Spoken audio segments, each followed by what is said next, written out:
Yes, we're live now on YouTube. Alhamdulillah. All right. And yes, we're live now on for the YouTube. Sorry for the echo. Okay. And now I'm just trying to paste the live streaming on Facebook also.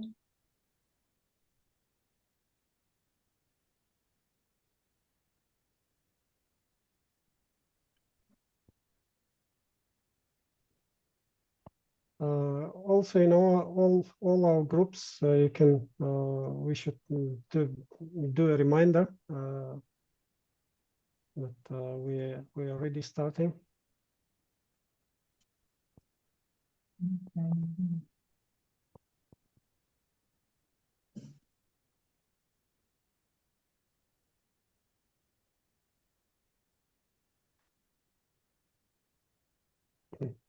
Okay, I'm also just posting the live streaming on our Facebook channel.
Alhamdulillah.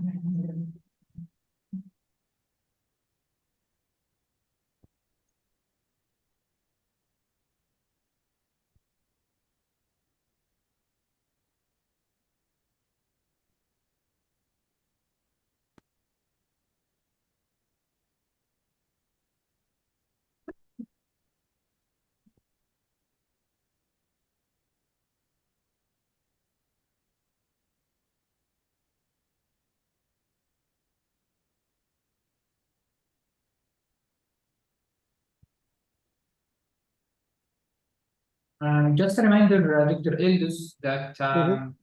the live streaming, this is a speaker view. Just keep in mind. If Sorry, you what is that again? on our YouTube live streaming, it's showing the speaker view, not a gallery view. If you want to keep it, yes. Want to change it, it's up to you. If we choose gallery, it's going to show everyone, right? Yes, if you choose gallery, it will show everyone. And I think when Sheikh Muhammad starts speaking, we can change it back again to speaker. So to keep focus on him. Okay. Okay, all right. Okay. And we are not starting the recording yet. Also No, for no, that. we haven't. We'll do. We would need to maybe. I hope you have sent the reminders to those who register for the event. Okay, I will do it again now. Yeah. Okay. So one more person joining. Okay, one more.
Sheikh Muhammad, how do I pronounce your surname?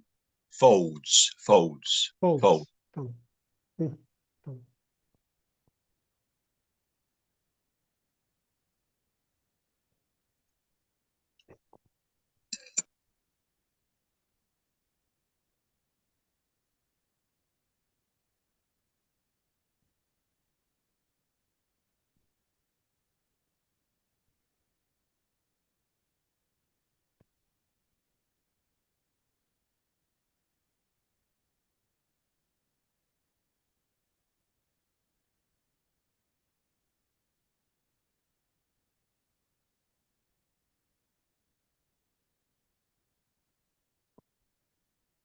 Okay, alhamdulillah, people are starting to come in.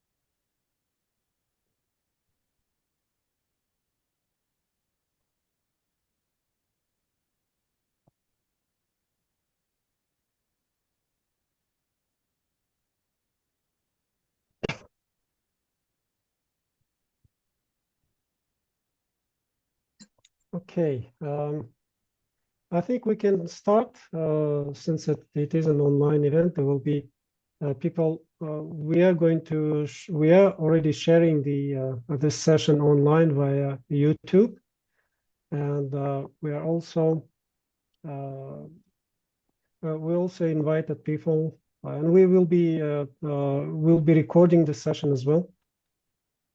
So, okay, let me change the view to speaker, and then we start recording.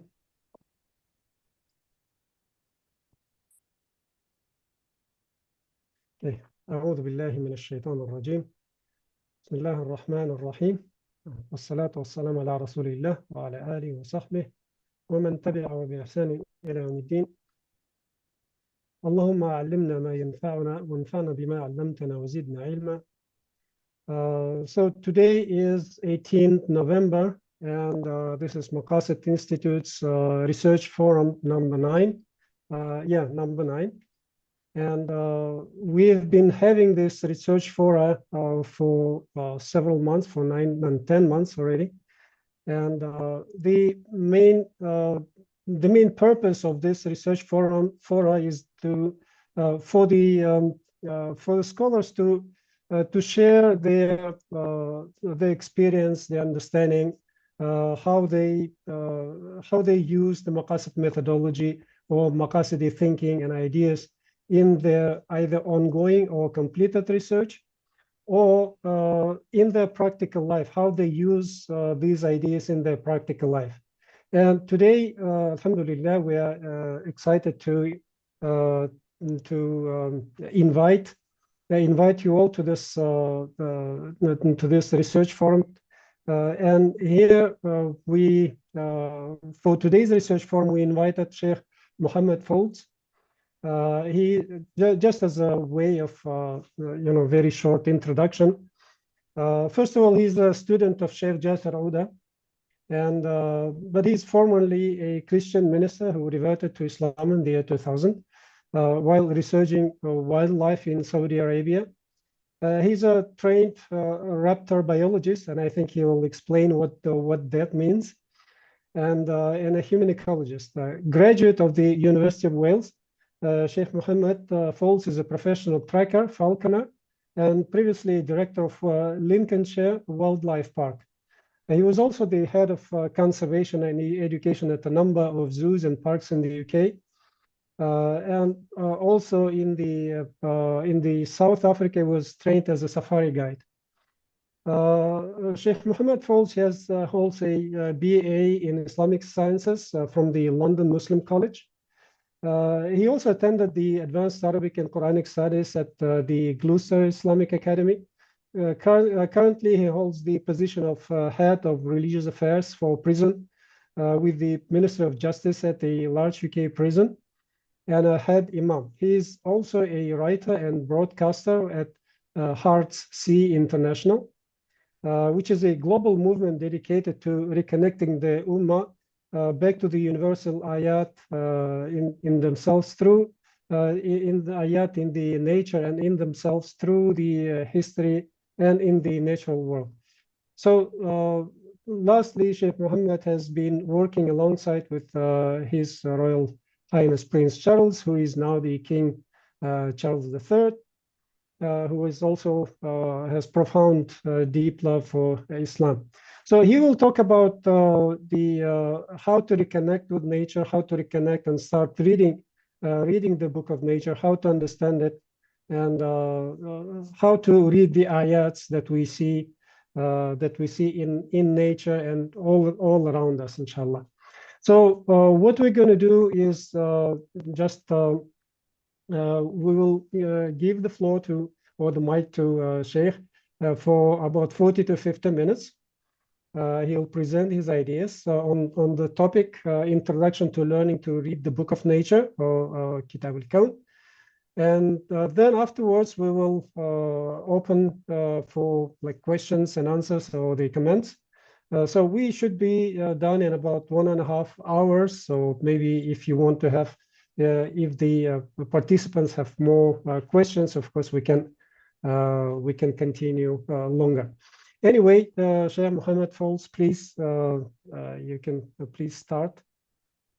Bismillah, alhamdulillah, wassalatu wassalam, Rasulullah, sallallahu alayhi wa sallam, assalamu alaikum wa rahmatullahi wa barakatuhu. Jazakallah khair for the introduction, and it's a pleasure to be here just to share my my thoughts, my vision, and my life with you. And a big thank you to the Maqasid Institute for this opportunity, and of course a big jazakallah khair to Professor Jessa Holder, who's my teacher, and who's given me this opportunity just to be with you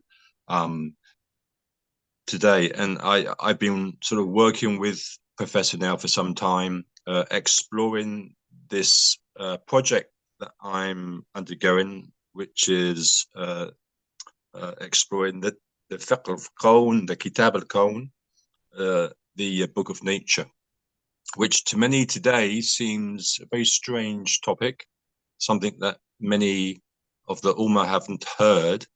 But there was a time, if we go back in our history, that it was quite sort of natural. And yes, and particularly on my journey as a Muslim, that literally on every single page of the Quran, clearly or not clearly, there is reference to the ayah of the natural world, or for within ourselves, or to go back in history. So one cannot understand the Quran without understanding all of these ayah in connected with the universe. And so what I find today, and I think many do as well, is we have been completely disconnected from the universal signs, from the natural world, which again is for us alien, because there was a time, we just go back to the time of the Prophet and the companions of the Prophet, peace and blessing be upon him, when the revelation was coming down, that they were not inside a classroom, they were outside. So when the revelation was coming down with the ayats on the natural world, they were there, they could comprehend it, they could understand it from the teachings of our beloved messenger, the Prophet, sallallahu alaihi wasallam. And going back right through ancient civilizations and right back to the first man that put their foot on earth. And so, yes, I accepted Islam 1999, and it was through my role in ecology and as a raptobiologist, which means the study and research of birds of prey, that I was working in Saudi Arabia looking at the species of, a vulture, and there my sort of journey began. But as a ecologist, as a biologist, a social scientist, I've always, although there's the theoretical side, there's the research side, I've always spent most of my life in the natural world. And so you could say I'm continually like an artist. I'm continually painting this beautiful picture. And again, you know, it's just trying to train yourself over the years to, although you engage with the natural world, to try and process it, what you're looking at, understand it, and then take the lessons from it. And that's the key message that Allah subhanahu wa ta'ala is trying to give to us in the Quran. Very much like how a journalist operates, you know, the questions what, when, why, where, how. And so, you know, that's what I've been doing, and that's now what I'm trying to teach my sort of students around the world. But yes, the main issue that I think we are all facing, and I face, is how, because of this world view, this life that we are living in now, which is disconnected from the natural world, how do we reconnect? And that's why I've started up this global institute called Heartsea, and we would talk about it. And it's basically called Heartsea. It is because the focus on the heart in the Quran and the Sunnah, the hadith of our beloved Messenger, is so profound, particularly when we look at Qalb as-Salim. And you know, in translations, we just look at the word contented, but we need to really unpack it very, very deeply. And science is now allowing us to understand this. And I've been working with scientists, particularly, for example, in the Heart Math Foundation in the States, where they're exploring now that the heart itself has a piece of flesh, which they call is a brain. And it's that brain that thinks before the main brain. And now, obviously, they're coming from a non-religious perspective, a non-Islamic perspective, and I'm trying to engage with them, you know, subhanallah, you know, how when we focus on the seeing and the observing and the basura, the heart, how that thinks.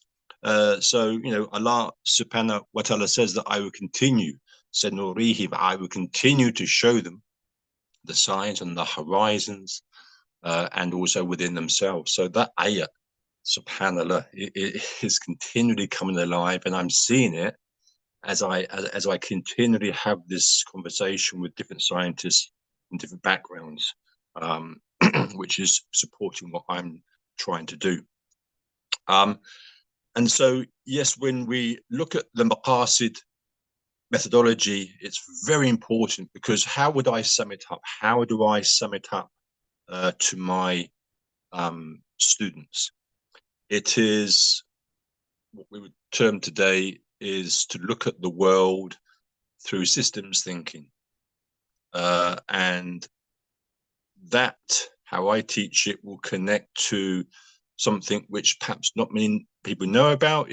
It's recent research by Professor Ian McCullough. He's a neuroscientist, one of the leading neuroscientists in the world, who lives on a beautiful island in Scotland. And I've done quite a bit of work with him. Again, I've been working with him, explaining from the Islamic perspective. And he then looks at the different brain hemispheres, the left brain and the right brain. But this all beautifully comes together to understand how we should be viewing the world, how we should be thinking, which again is very strange for much of humanity, and particularly the Ummah. And this is why I'm so pleased that I'm now part of the Maqasid Institute, even in a small way, because I'm amongst students, I'm amongst scholars who think the same, and so this is absolutely fantastic news, because there was a time when humanity was looking at the world in a completely different way. So I explained that I am continually, like an artist, I'm continually busy sort of painting my watercolor picture, my oil painting. And so well, for many years as an ecologist and a biologist, alhamdulillah, I've always operated by seeing everything connected. And so when I embraced Islam, it was just a natural progression for me. But as I began my initial studies, and at that particular point, I was only reading translations of the Quran. It was at that point then I was beginning to see a window of the amount of the verses at that point, not understanding ayah, on the command, the requirement by Allah subhanahu wa ta'ala to reflect, to ponder, to think, to see, to look at his creation, to look at the signs within ourselves and in history. And that really resonated with me completely, because that was my background. And there's a difference between biology and ecology. And as an ecologist, it's the science of relationships. And so it got to a point where then, yes, and so, you know, in the introduction, I'm trying to find my way, and then it goes back to the first ayat revealed to our beloved messenger in the cave of Hira, Iqra. And so again, when I began to do my sort of studies and reflection, that some of the ulama were explaining that this was a command to our beloved messenger. But first and foremost, what was our beloved messenger? What was he doing in the cave of Hira? And this connects us to the heart. The heart is significant. It's key, qalb as-salim, in the whole of the Islamic message. So our beloved messenger, who was operating through systems thinking from you know his life as a shepherd that really hasn't been profoundly explored, and through his life, his profound love for Allah subhanahu wa ta'ala, but because of what was taking place in Mecca, he had to go off grid. I say he went off grid. He made a short hijrah to where he went to the cave so he could have this connection. And there in his time, subhanallah, he was contemplating tafakkur, which is a high level of ibadah. He was contemplating on what? On the ecology of Mecca, day and night, subhanallah. And then when we explore from ulama the different levels of Islamic contemplation, many say that there's 4 levels, and whatever level, subhanallah, beyond our comprehension, whatever level our beloved messenger had reached, that's when the last minute then realized that's the time now for the first the command to read. But what was our beloved messenger to read? Now the revelation was just about to come down over 23 years. And so I was learning that this was a message to the Prophet. Now with all that you've been looking at, okay, Iqra bismi rabbika alladhi khalaq, and then it stops. Okay, so where's the objective? Well, the objective is with all of Allah subhanahu wa ta'ala's creation that is manifesting, okay, for you to see. Because Allah subhanahu wa ta'ala wants to be known, okay? How do we get to know Allah subhanahu wa ta'ala? Is through his creation. And so it was a message that I was learning to the Prophet. Now make that connection with all that you've been pondering about, all that you've been looking at with a revelation, and now deliver that message to the whole of humanity. Who is behind all of this creation that you have been looking at and pondering about? Who is behind all of this sustenance that is giving you everything? And so to me, then that was the door to then open. And then as I began then in my early studies to then penetrate the Arabic language, which takes a lifetime, beyond a lifetime, subhanAllah, and then doors began to sort of open. And then the questions, okay, why? And this is where I'm still at this. As a student, and I'm still at this stage from the Maqasid methodology, which is the stage of cycles of reflection. Will I complete my studies? SubhanAllah, probably not, because it just goes on and on.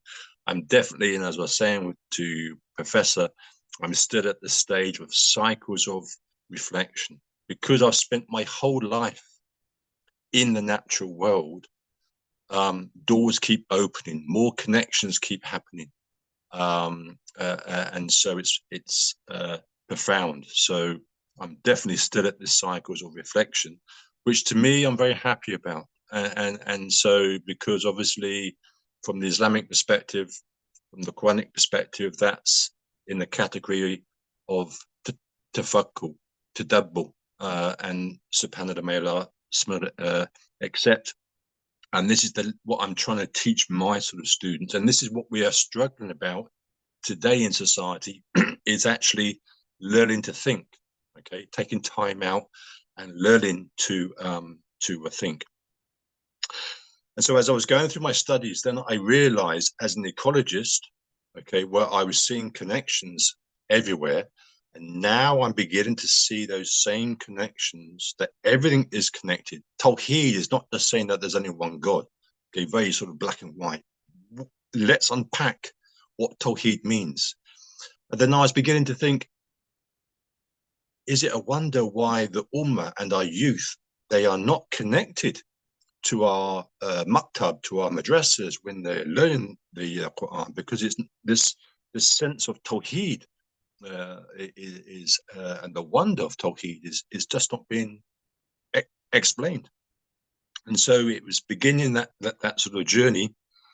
And then once in my early days, understanding that now, close the term verse and move to the term ayah, then the Quran in my life suddenly becomes alive, that the whole every single letter, every single sound, every single word, ayah, surah in the Quran is a ayah, is a signpost, directness to our whole purpose.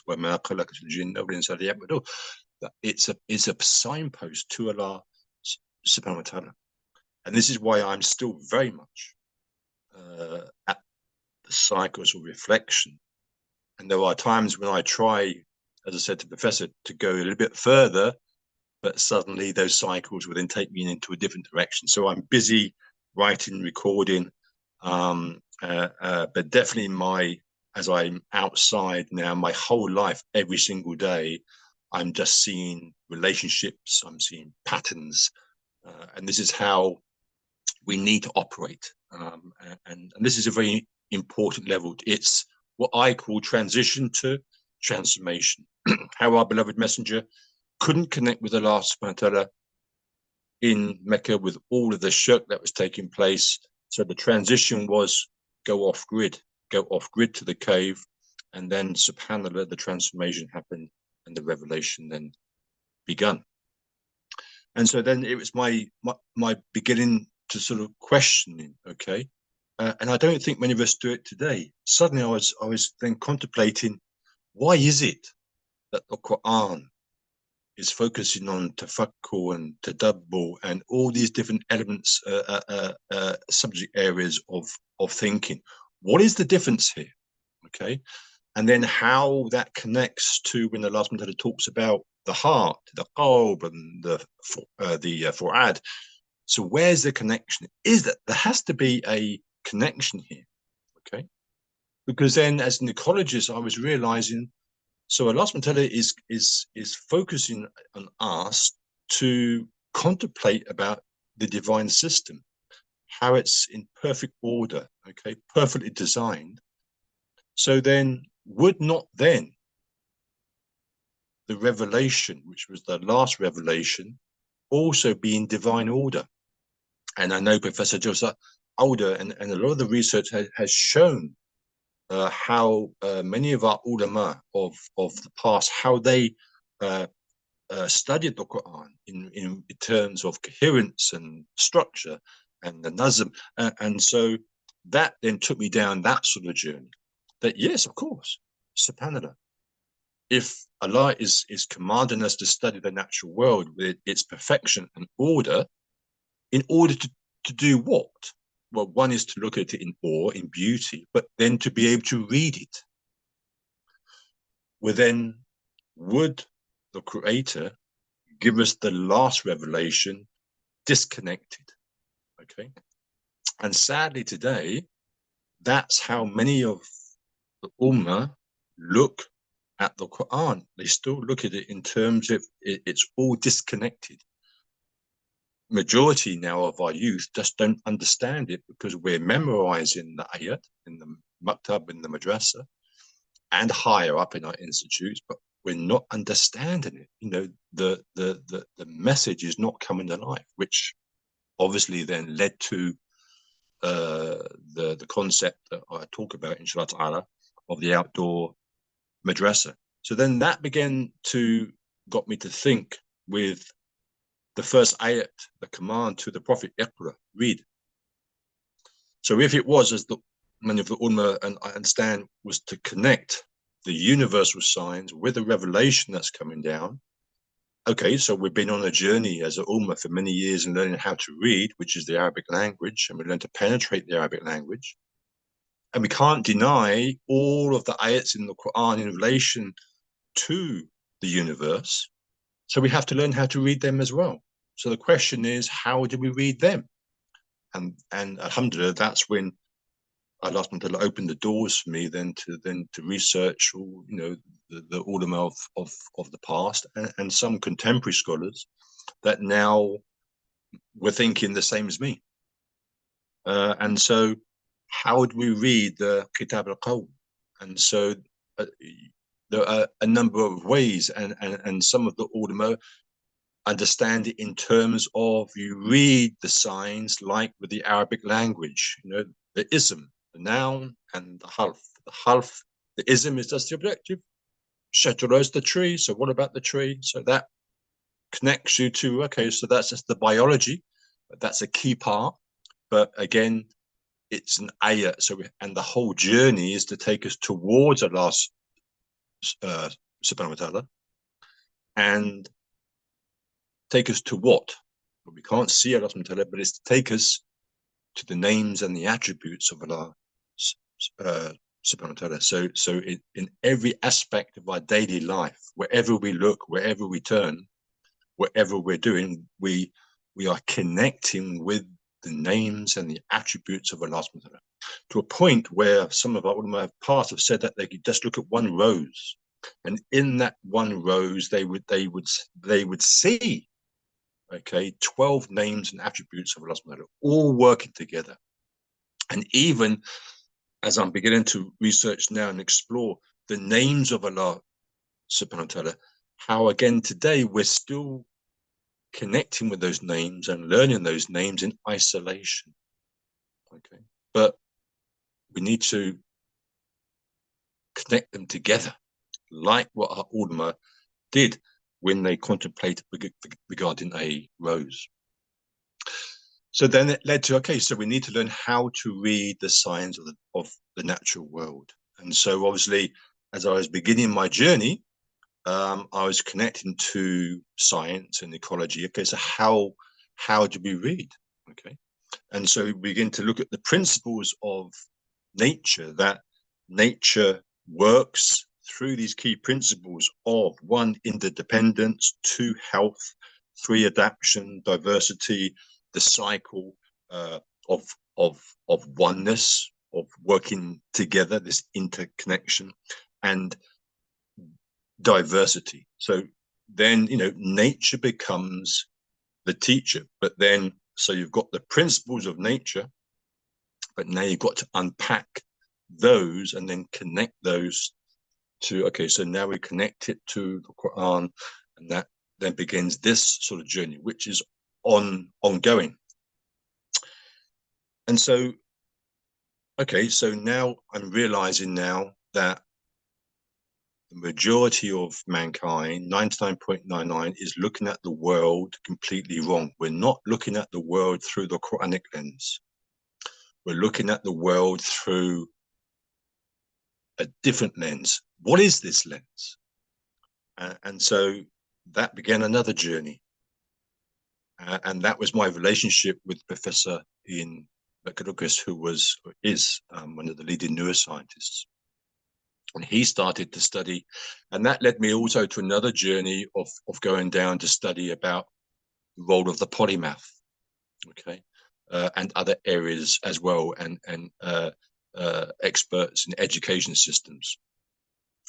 And so Dr. Ian McGilchrist was realizing that the right brain and left brain hemisphere, although they have to work together, before the 16th and 17th century, the right brain hemisphere was the dominant factor over the left brain, going right back to ancient civilizations, meaning that the right brain sees things, everything in terms of, through a holistic lens. It sees things in terms of patterns of relationships, which we would understand today, and I understand it in terms of systems thinking.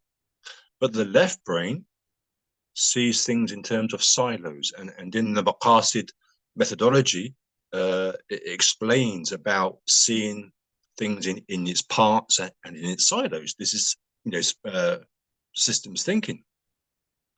So doing the research with him, and then that's when I began to and it was combining with the Maqasid methodology, then I began to see these connections. And doors began to sort of open, and I was explaining that to him from the Islamic perspective.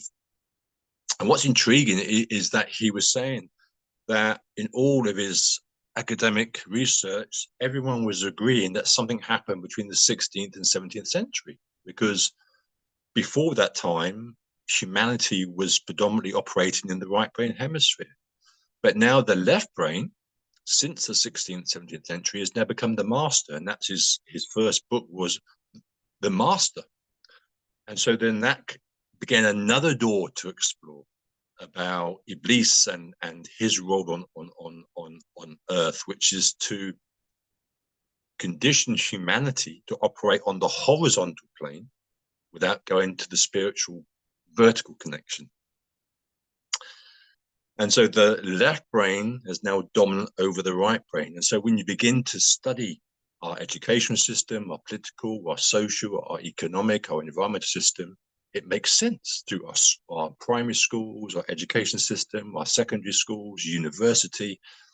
And then I begin to think, subhanAllah, it's even now affecting our Islamic institutes, our maktab, our madrasa, our darul-ulooms, that we are all in society operating through this lens that sees things in its parts, that sees things through snapshots. No wonder humanity is completely confused. And that's the state that we are in. So how would we go from the left brain back to the right brain? So that is, my organization is the first priority is to try and get us to move to the right brain. And alhamdulillah, the Maqasid Institute is focused on this through its research. And so I strongly believe that this is one key area of Quranic studies of fiqh, that in order for us to have a correct understanding of the world and understand the message of the Quran, we also have to understand how to read the ayah. Because sadly today, I'm seeing that amongst many of our ulama that I with and I teach in workshops, they have no understanding. And yet we talk about the great civilizations, Iraq and Baghdad and Spain. Why did we lead the world in all of these natural sciences and social sciences, as well as Islamic sciences? And as Professor Jordan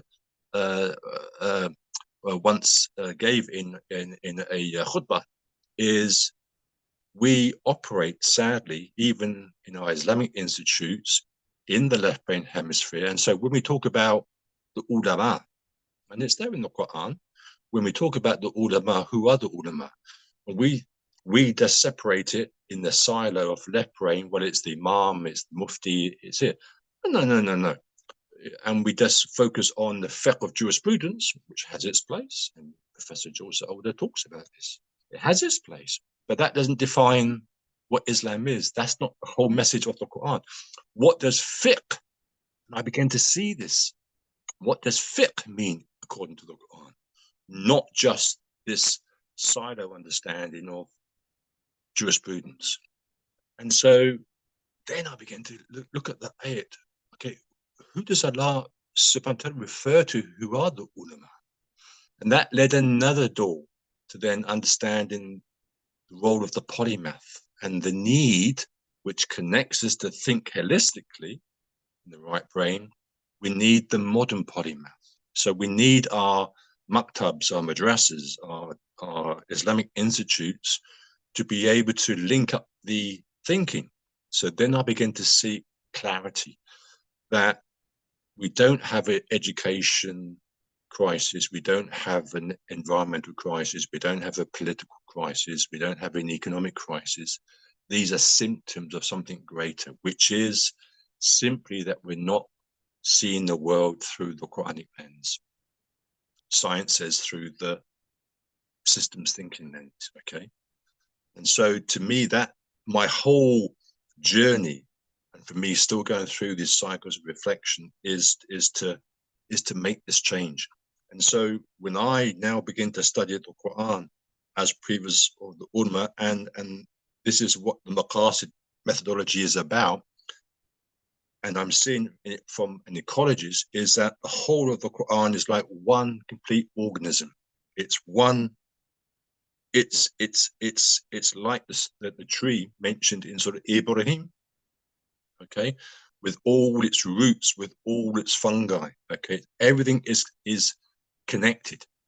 You know, every time you open the Quran, you should be able to see all of these roots. So every surah is like an ecosystem, okay, but we don't even understand what ecosystem means. And you know, when the last surah talks about ummah, okay, communities and these connections, and so this is where you start to make all these, as I was doing, these connections between biology and ecology, and then this sort of the study that we're sort of doing, that no, the Quran is not separated.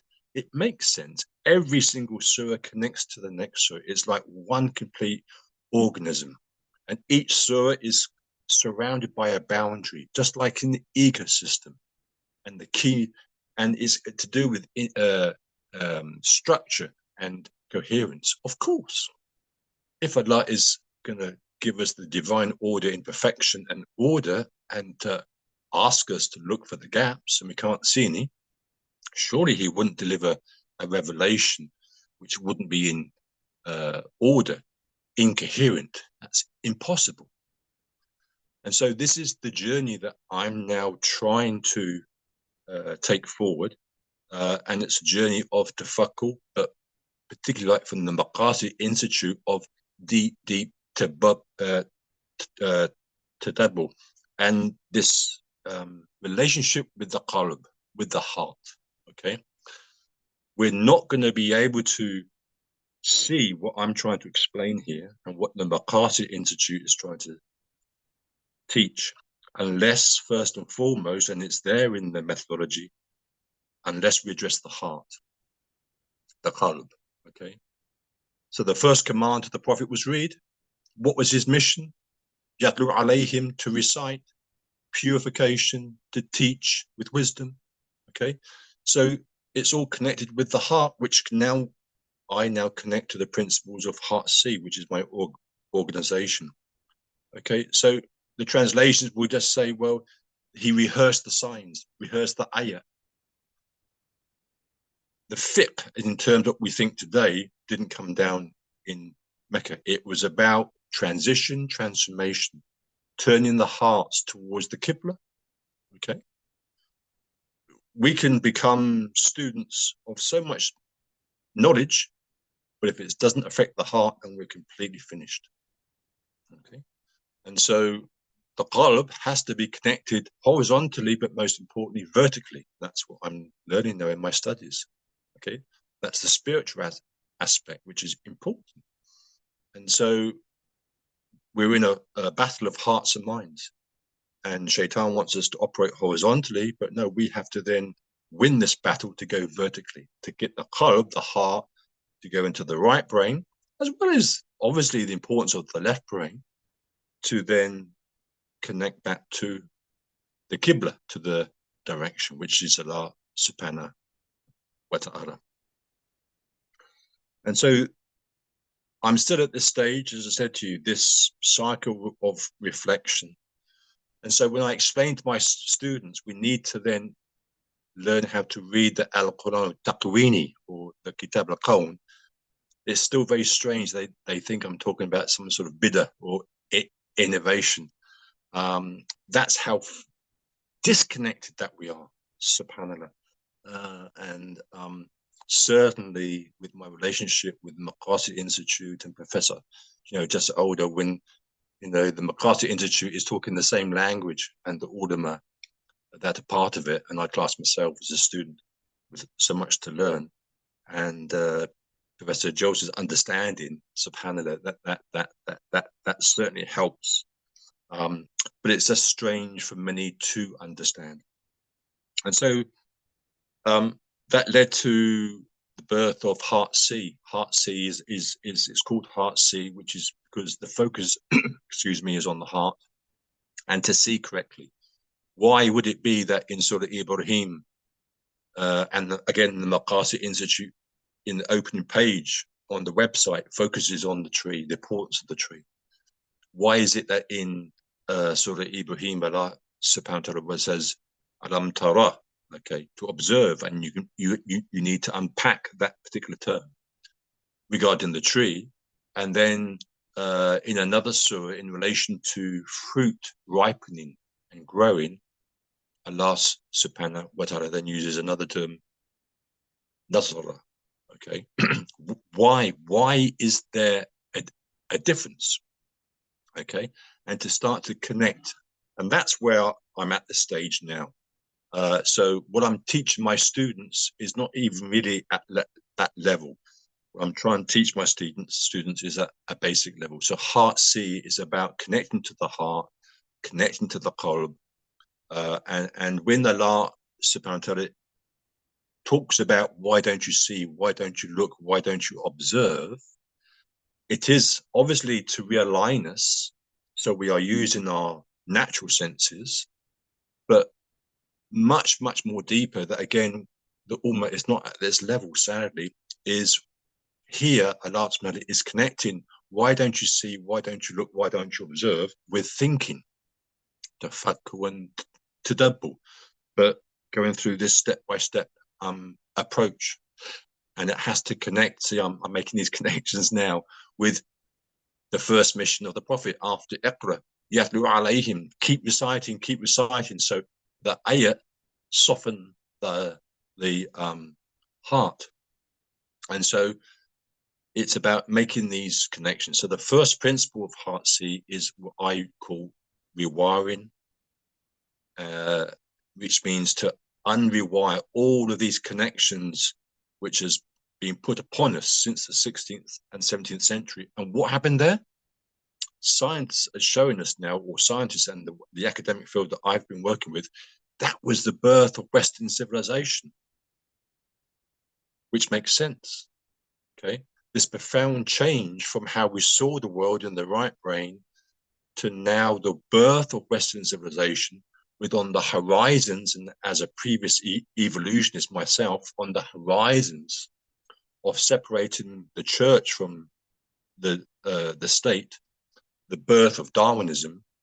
And so it was the birth of Western civilization, which we are now living in up to today, which is now put 99.9% of humanity into the left brain. So we need to have this revolution to go back into the right brain, to become polymaths, to look at all of these global issues, we will not understand them just by looking at the parts.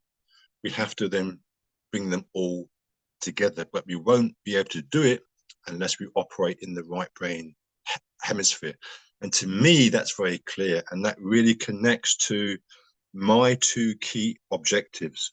So obviously with Heartsea, the first objective is to rewire how we see, how we think. Okay. How do we do that? I'm trying to follow the message in the Quran by connecting, reconnecting. Each principle is rewiring, reconnecting to the ayah, okay, which 99.99% of us are not doing. Even sadly, our ulama have no connection. Reconnect to the ayah, to understand and to be on this journey, which connects us to the different levels of Islamic contemplation, to go from just looking at the object, the tree, the khabar, the ism, to go on this journey, okay, which is a journey of signposts, of ayah, which leads us to the journey of profound names and attributes of Allah subhanahu wa ta'ala. And the third is the rewilding. Rewilding, I understand, about bringing back biodiversity and ecosystems, but for me also it connects with how do we read the ayah. It is about, if you took an ayah of the Quran and it didn't have a noun, it didn't have an object, it didn't have a harf, the verb, how are we going to make sense? So likewise, rewilding, it's about working with the natural world, but by, yes, returning biodiversity and keystone species, but in order for us then to be able to read the revelation, okay? The revelation, the Kitab al-Kawn. And then the last two principles is, inshallah ta'ala, is the redesigning, okay? To redesign a new way of seeing and thinking in order to reestablish that divine order, which is the area of social change and establishing a new society, inshallah. But for me, as I go through as a student with the Maqasid Institute and bringing all of my life's experience and expertise through the cycles of reflection, I'm heading to 5 main key objectives related to humanity, okay, the worship, the saving of lives, the equality, the rectifying the earth, dignity, with the 5 main objectives to the Ummah, which is witnessing, becoming a witness to humanity, reflecting on the ayah, coming together, unifying as an Ummah, aiding the oppressed, and forbidding the evil and promoting the good. Okay, so that's where I see my cycles of reflection leading me to these 10, which connect to all of the principles of Heartsea, which connects to, basically, I term it 3 conquests of Al-Islam. One is the conquest. Here I'm talking about a comprehensive conquest, the conquest of the self, tazkiyah, okay, the heart, qalb, which connects to the mission of the Prophet, peace and blessings be upon him. Number 2, the conquest of the environment. And here I'm talking about societal issues. And 3rd is the comprehensive conquest of the natural world. Okay, those 3. And then when we look at the Prophet's life, all of the prophets, okay, they were teachers. If we look at a circle, a cycle, they were teachers. Okay, if you look at the Prophet, he was a teacher, he was a trader, and a leader. Okay, and on top of that, as the Islamic civilization spread, then the architecture began, the architecture of the land in harmony with the natural world. Okay, and so this harmony concept is very important. And so that led me on to then working with the Prince's Trust, where they then approached me with all the work about now developing a curriculum for primary schools in the UK, age sort of 7 going up, where they would take the national UK curriculum. And surprisingly, through the Prince's Trust, that they want to work with me. And so we have devised a whole curriculum around maths, English, art, technology, where we connect every principle of nature with all that I'm trying to do through the maqasid methodology. Right down, they want the Arabic language and everything, and they want it totally as I've been teaching it, which is quite amazing. And so that's where we are at the moment. So that's a brief background to where I am, but very much a student. I honestly don't think that I will complete this work. So I keep trying to focus on the research. Even my research of the Eurasian griffon vulture in Saudi Arabia still isn't completed, because I spend most of my time in the natural world. And so you could say that whatever I've been talking to you about, I'm living it and breathing it every day in the natural world. And that led finally to the birth of what I call is the outdoor madrasa. I'm starting at a very basic level. Our children, our students are not connected to the Quran. They're memorizing it, alhamdulillah, but they don't understand it. So I basically have set up an institute where through the Harmony Project around the world, I'm training up practitioners to understand all that I've been mentioning to you, which connects to the maqasid approach, to train them to be able to see and to think, to understand this journey. So then they can then set up their own outdoor madrasa in whatever form, that they want, homeschooling or connected to a madrasa, but they take everything outside, because Islam wasn't revealed in the classroom. And I'm seeing profound changes now with practitioners and children around the world. And I also lead them as well. And so that's that one level. But then I've got to think now at different age groups and advanced age groups and the university level and the Darul Uloom level. And so we have a syllabus for level 1 and at level 2. So if the Quran if the last mentality is and research is showing well over 750 ayats in the Quran in relation to the natural world, then there has to be well over 750 lesson plans to bring all of that alive. And so that's another area that I'm trying to work on. Alhamdulillah. Well, thank you very much, Sheikh Muhammad, really for your profound ideas and thoughts about and your practice and practice in terms of the cycles of reflection and using the purposefulness or the maqasidi thinking, also interconnectivity and holistic thinking, and connecting with the natural diversity.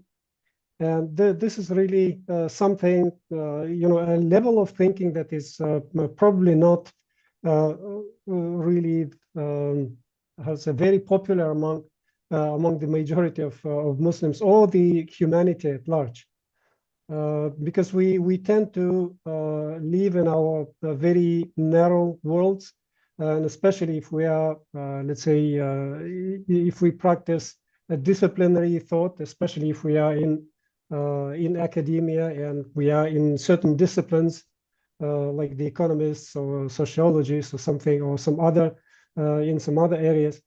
But what is missing in all this picture is the holistic, really holistic view, and what you refer to as the right hemisphere or right brain thought. It's we do not involve the holistic approach to thought, to knowledge production.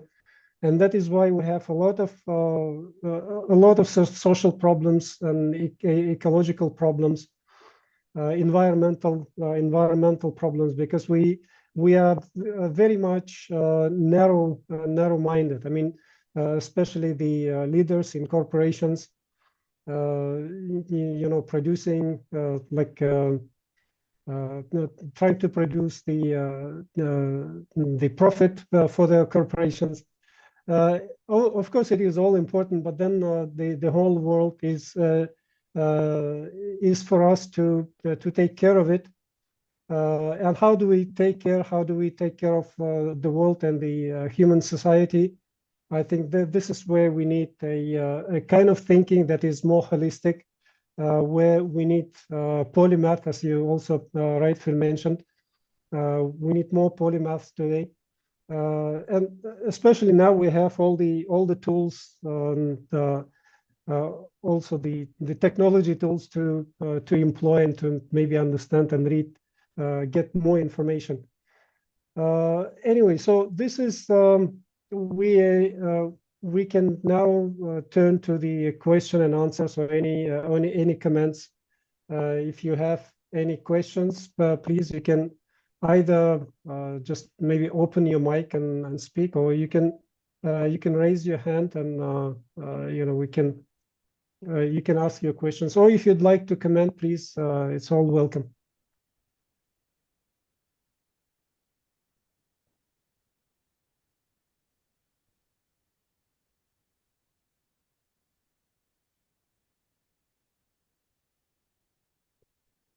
Well, when people, I think, still are kind of thinking of what to ask or comment on, how would you suggest? I mean, this rewilding. You were talking about rewilding. How does it work practically? I mean, from your own experience. So it's looking at.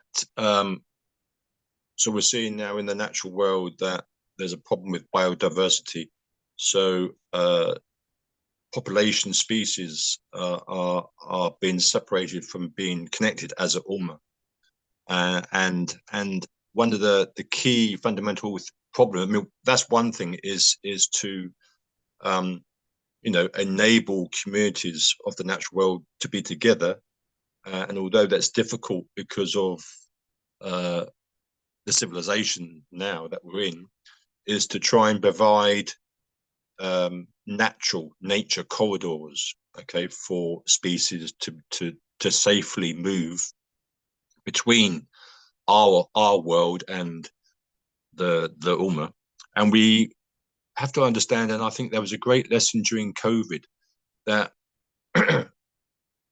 there was the first time where humanity was told, step back, okay, go into your homes. And it was a time, science was even showing us, and much has been written about it, that I was even seeing, and you may have been seeing it as well, where we were seeing animals and everything moving into the towns, moving into the cities. It was like they were saying, okay, now we're reclaiming our territory. There was a book written here about the sounds of birds that, when humanity was quiet and prevented from oppressing the natural world, affecting the Ummah, that ecologists, bird ecologists, ornithologists were hearing amazing bird sounds. It was like the opportunity for the birds saying, okay, let's come together now in an orchestra and really bring alive our language. But it's also returning keystone species, which profoundly, and I'm teaching this as well, which profoundly connects to the Prophet, peace and blessings be upon him, when he came in and he was chosen, subhanAllah, to put that last stone in the renovation of the Kaaba.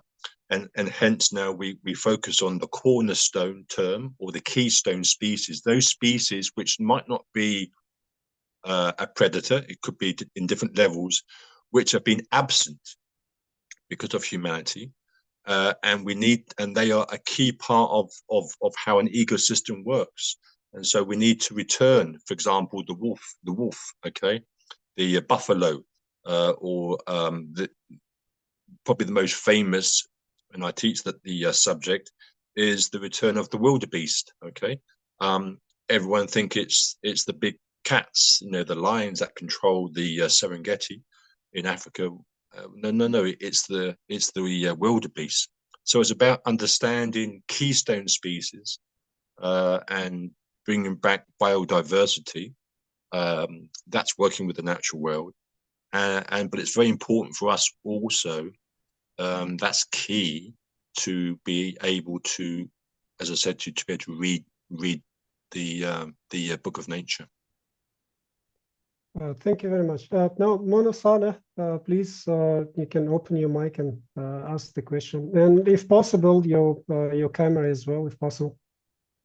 Assalamu alaikum. Yeah, thank you very much for taking my question. This is a phenomenal lecture, very, very important. And I just wanted some more practical advice, if you may, Sheikh, on how to implement what you're doing, because the connection with nature is the key to connecting to Allah. Have you established the outdoor madrasa, and how have you done so? And are you willing to share your Harmony project and the curriculum, with us, so that we could do the same? The reason I'm saying this is, yeah, we're connected. My son is studying to be a field biologist, and I'm trying to purchase a retreat center very deep in nature to bring Muslim children to it, in order to ground them and keep them grounded in nature and connect and see the signs, 1 week experiences at a time, etc., or through the summer. So I was very interested to hear how you would like, to have your ideas implemented. Yeah, alhamdulillah, and jazakallah khair. So yes, I mean, if you to speak to the Sheikh, if you just WhatsApp me, then I'll put you into contact with our coordinator, Sister Hafsa. She's in charge of all the outdoor madrasa admin side. So we start off with an online course which covers basically, the history side, bring us up to the date. Then we do further online courses, and then we do the practical side. So we've got outdoor madrasas not just in the UK but around the world, and we've got a whole syllabus depending on the age group. Basically, it's a syllabus from the age of, say, 4 right up to university level. And so, yeah, 100%. I say the outdoor madrasas now are expanding throughout the world, and I would love to support you, and the Harmony Project can support you. So if you just get my WhatsApp address, ping me a message, I'll put you in touch with our admin, and we can literally put you on to the next course. Jazakallah khair, barakallah feekum. Okay, thank you very much, Sister Mona. Well, we have in the chat, we have a question from Dr. Farid Malik. So he is asking about your understanding of the verse from Surah Ibrahim. أعوذ بالله من الشيطان الرجيم. ألم تر كيف ضرب الله مثلا كلمة طيبة كشجرة طيبة أصلها ثابت وفرعها في السماء. So how do you not see? And well, he brings the translation. So your understanding of this verse, how do you understand this? So here, for me and how I teach my students, it's extremely profound. It's so profound that our beloved messenger, the Prophet, peace and blessings, he then so this ayat, part of Ibrahim, came down in Mecca. So again, through systems thinking, we have to unpack what was happening there. And after the revelation, after the Iqra, again, the first mission was Yatlu alayhim, to recite. There was no, discussion on deep fiqh issues. It was just in Mecca. The focus was on La ilaha illallah, okay, to eradicate the shirk, to instill the purity of the kalima. And so it's not till we go to Medina for the migration, then our beloved messenger, then in this hadith where he calls the companions and he wants to bring this ayat alive, and that's where we see a change. But in this ayat, so here Allah is saying, Alam tara, why don't you observe? Okay, and so that's a whole journey in itself. So I literally take our students to a forest. So it's about, there was a good word which is like a tree. So we understand, okay, through the Mufassirin, that the word is the kalima, okay, and it's like a tree. So how does the kalima connect to the tree? It has to be a strong tree, a powerful tree, and so that connects us through system thinking to observe the tree. So when we look at the tree, that's just the khabar, that's just the ism. shajara, do we see the whole tree? But we don't, because the most important part of the tree is the roots, and that then connects us to another journey to understanding the root system and the fungi, which science is thus now in my research is just showing now that they look at a particular tree as the mother tree, and how there's a series of networks of communication and how trees now communicate, okay, and how, you know, in the Quran, in Surah Hashr, Allah starts with the term sabbaha, everything has praised me, and ends with yusabbihu, and everything will praise me. Everything is praising me, but in a language you just don't understand, okay?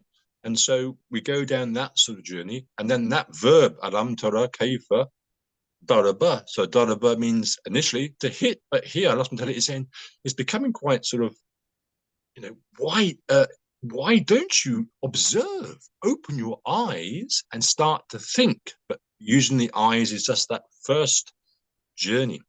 So then that takes us, once you've absorbed the tree, and then you start to look at the biology, then you go into the ecology, then look at how the tree, the mother tree, is connected to all the other trees. Now that connects to the kalima. So this is now the revelation that become a strong Muslim, okay? Identification, iman, ikhlaq, okay? And then you connect to the community. So that ayat, alam tara kayfa daraba, okay? Mathalan, the example. Now we go to Medina, because now what's happened? Transition, transformation. In Medina, the Islamic State is now building, it's expanding. Now our beloved messenger brings that ayah to life.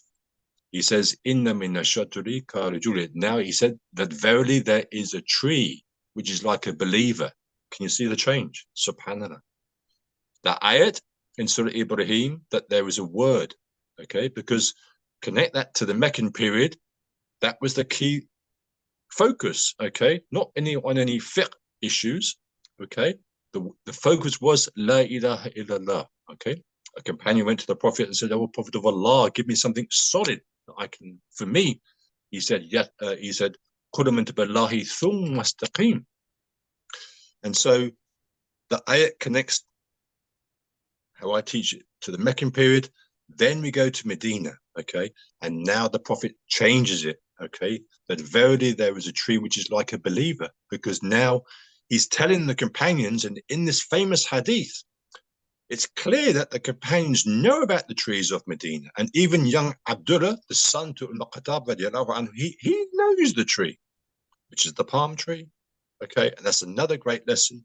And then how then we relate the palm tree to different tree species in your particular country, and this relationship with trees. And then we go deep into the relationship with trees and patterns of nature, and how all of the patterns you see in the natural world, which then will connect us to permaculture and how to mimic the natural world, all those patterns are all in the tree, which connects us to Leonardo da Vinci, the famous front page cover where the human is out, okay, where the human is exactly the same shape as the tree. Hence the importance of trees in the Quran. Thank you. There's another question by Sister Leila. So she's writing in the chat here, living in a concrete jungle makes it difficult to enjoy the connection to the natural world. What are some practical suggestions for parents where they can cultivate the right hemisphere in their children? So the best thing if you're living in a concrete jungle is even go to a local park. And one of the key activities that we teach, not just children, but students of all ages, is we start off with what we call is to retune the senses, and we call it sit spot exercises. So we're going out, we're reconnecting to the natural world, to a favorite location, and begin to tune into our eyes and our ears. Those two senses, particularly the focus in the Quran. We cover taste as well, and then we then introduce, which we call it in our program, a portfolio of evidence, which is the nature journal. You basically, whatever you're seeing, whatever you're thinking and hearing, you begin to bring alive through field guiding and tracking. So this is my experience and expertise in a field guide and tracker. When you're outside and you're a field guide, so you're a field guide, you're collecting the evidence, what you're seeing, what you're hearing, and then when you return home, you are then contemplating, okay, which is tafakkur and tadabbur. And so we do these sit spot exercises, which is the process of learning how to rewire.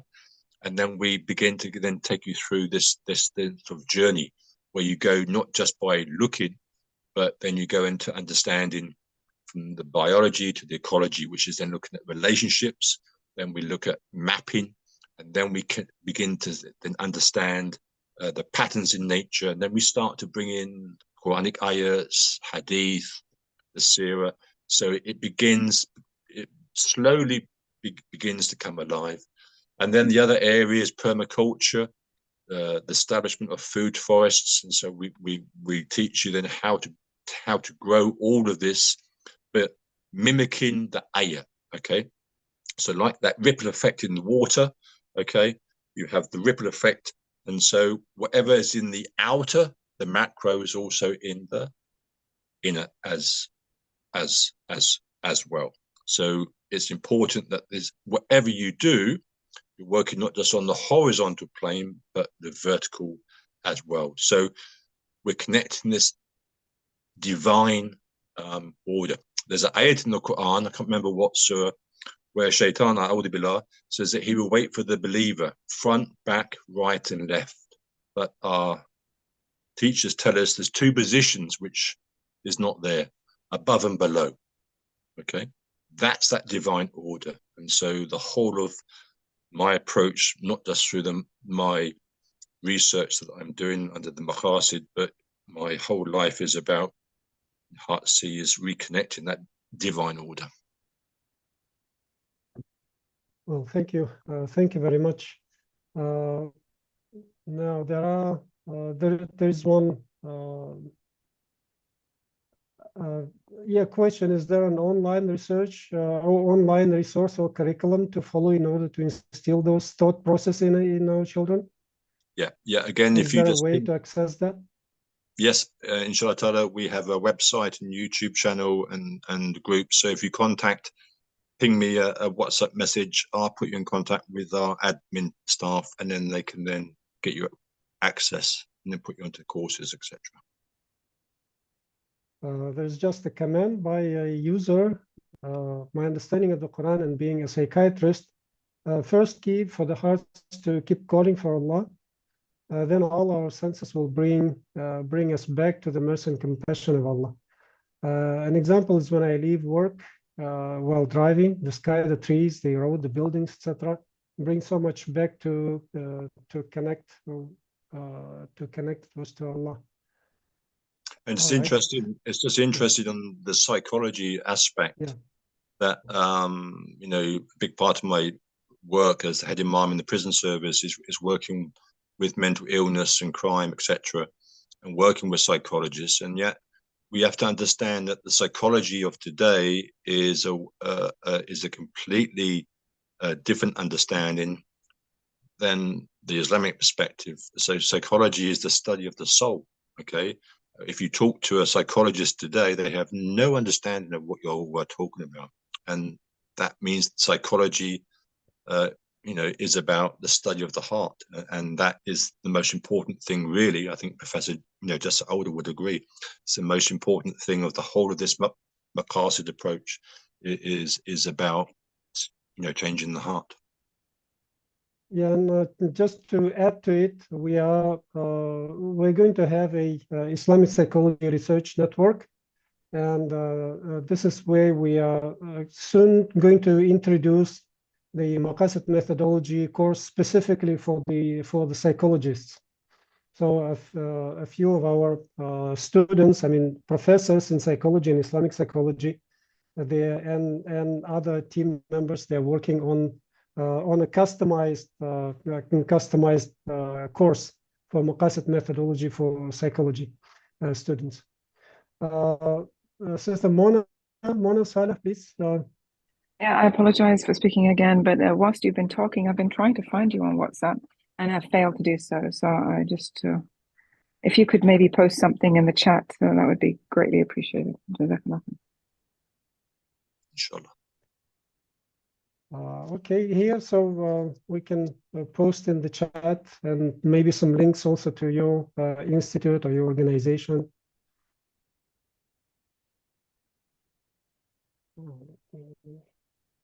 Is there any other comment or question from anyone?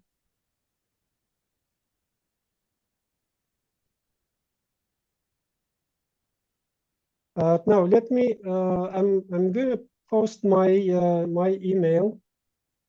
And then if anybody wants to maybe ask for some questions or contacts. Oops, sorry. So you can contact me. I can also connect you with Sheikh Muhammed, and also we can you can follow us either Facebook or we have the YouTube channel as well. So if you'd like to, if you have questions, let's say specifically for Prof. Jasser Ouda, I think you can also connect him via email, and he usually answers email. .org. So this is for Prof. Jasser Ouda. So that is his email, and this is and earlier I posted my my email. So my Eldus Rafikov. I'm with Maqasid Institute. I'm the Deputy Executive Director and Director of Research. So you can contact me if there is if you are interested in our courses as well. Yeah, the initiative is coming soon, so you just contact me, and inshallah we'll provide more information on that specific course, inshallah. Now, any closing statement, Sheikh Muhammad? No, like if you want to add anything, maybe point people to your organizations once again. Yeah, inshallah ta'ala. Yeah, please contact Heartsea, and just, and it requires effort. This, if we look at the brain transformation hemisphere, which research is showing in the 16th and 17th century, to really realign our whole view, our world view, so we're looking at everything through the Quranic lens, will take time. And it's a battle of hearts and minds. But likewise, the question is, well, how often should we connect to the Quran? Well, that's every day.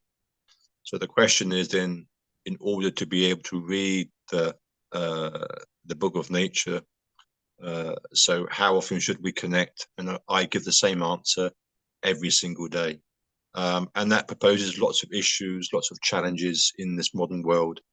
And that is the challenge. It's this battle of hearts and minds. But if you make this journey, which I'm on, I've been on this journey all my life, and it's profound. It's like Allah subhanahu wa ta'ala, as you go on this journey, and you begin to see relationships, patterns, and you just see connections everywhere. It's like Allah subhanahu wa ta'ala is opening doors for you, gives you the opportunity to look for a short time, and then you just, it's so profound that you may look at a tree or a bird, and then suddenly all the connections begin to happen. And then when you open the Quran, you turn to a hadith, you turn to the life, the seal of the Prophet, it just literally comes alive, and it just makes you think, subhanallah, how blessed the companions of the Prophet were, would have been, and they were there in the company of the Prophet as the revelation was coming down. They lived it and they breathed it, and that's something that is not in the Ummah, in our majority of our institutes. And so, it's a message to all of you in some way, somehow. Please try and make that connection, inshallah, through all of your research and studies. Well, thank you very much, Sheikh Muhammed Foulds. Really, we really appreciate you joining and providing your really profound experience and ideas, and pointing us back to the Quran and the nature, and trying to read and look at the world around us, and see the ayat, see the signposts, see the symbols, signs of Allah subhanahu wa ta'ala. And this is definitely, it is done with more tafakkur and tadabbur, and reconnecting with nature, reconnecting with the Book of Allah. And we, of course, we do invite everyone to try to reconnect with these two books, as Sheikh Taha Jabir Al-Alwani, he wrote about the two readings, al-jam' bayna al-qira'atayn. And this is reading between the nature. And interestingly, in his book, he starts that book pointing to the to Surah Al-Alaq. In the first ayah that was revealed, it points to the khalaq. اقرأ باسم ربك الذي خلق. So, and that points to the nature. And this is supposed to be like our first reading. And then it goes to the al-wahi. So, alhamdulillah, we really appreciate you sharing your views, and we hopefully other people can connect with you, with your institute, organizations. And lastly, alhamdulillah, I just want to so we can end with Surah Al-Asr. أعوذ بالله من الشيطان الرجيم بسم الله الرحمن الرحيم والعصر إن الإنسان لفي خسر إلا الذين آمنوا وعملوا الصالحات وتواصوا بالحق وتواصوا بالصبر سبحان ربك رب العزة عما يصفون وسلام على المرسلين والحمد لله رب العالمين. So thank you very much, everyone. Assalamu alaikum wa rahmatullahi wa barakatuh. Wa alaikum assalam wa rahmatullahi.